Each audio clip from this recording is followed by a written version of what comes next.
gente ganhou essa máquina aqui, tá vendo? Tá usada. Só que ela tá muito suja, tá vendo?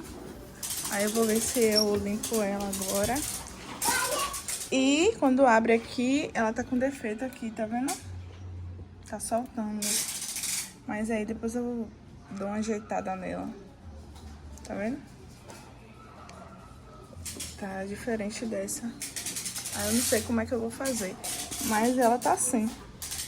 A gente colocou na tomada ontem e tá ligando.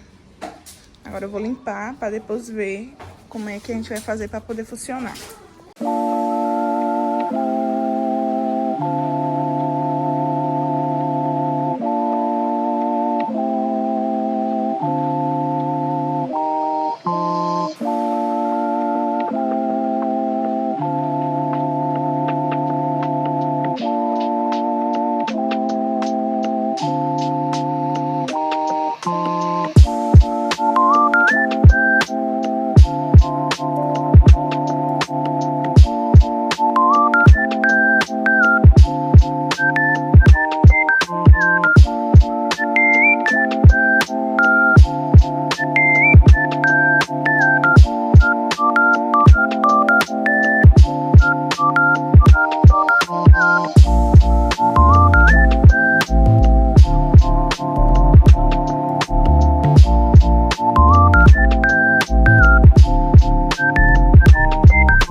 Deixei o vídeo rolar todo porque ia demorar muito. Eu já cansei, né? Limpei. Tá vendo? É o vidro. Ai, foi isso, gente.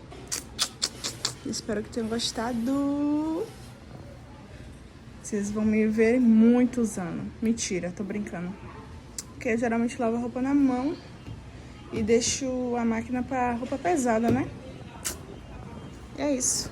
Espero que tenham gostado. Até o próximo vídeo. Beijo!